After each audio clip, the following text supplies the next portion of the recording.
So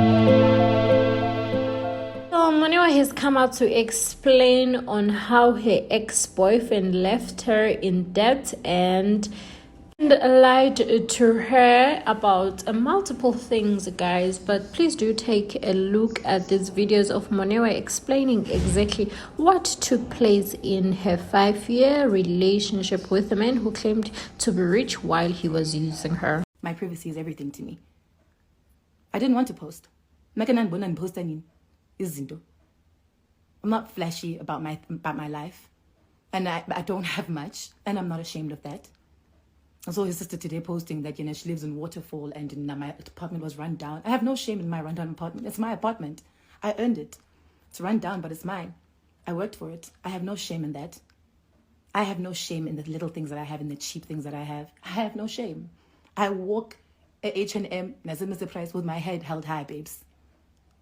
I wear my cheap clothes and my cheap ndondons with pride because I have no shame in my life. Yeah, I'm not used to Louis Vuitton bags and this and this and that. I'm not ashamed of that. Those are not the things that matter to me. This is specifically why your brother fell in love with me. This is specifically the things that he used to say he loved about me. So for him to do this to me, of all people, is beyond shocking for me.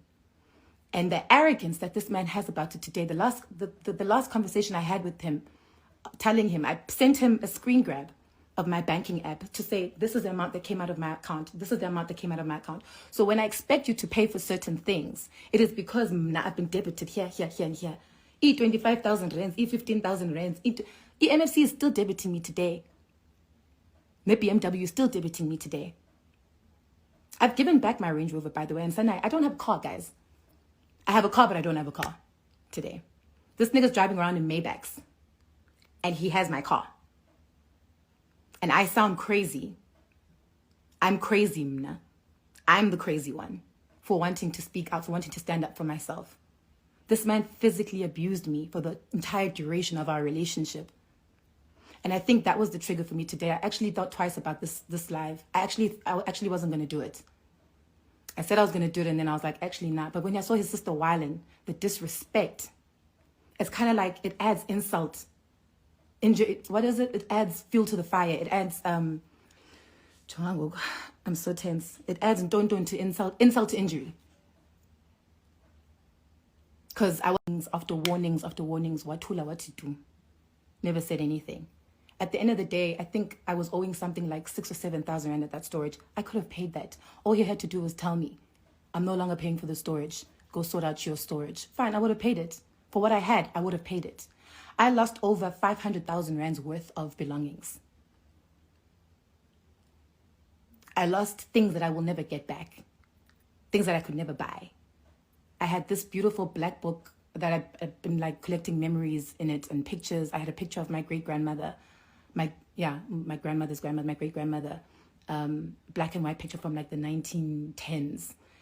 Just some things that are just so priceless that I will never get back. And yeah, I lost everything. I pretty much lost everything that day. I called Phiwe and I told him what had happened, and he was like, no, don't worry, I'll sort it out. I tried to call him again, blocked. Blocked or phoned off or whatever the case was. But okay, I couldn't get a hold of him after that. One of his many disappearing stunts. He does that. When he starts to feel invincible or whatever, he does this thing of just ignoring texts and calls. And for him, I can see why his sister's was whiling today. Because I know that he tells them a different story to the things that he does to me. He doesn't tell them the truth. So he'll be like, oh, Moneoa's, like the other day, I'm extorting him for asking for him to pay for the things that are being debited out of my account today as a result of the debt that he put me in.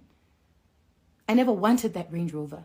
What I wanted was a future for us to build together. I never wanted that car. He insisted on it because he knew.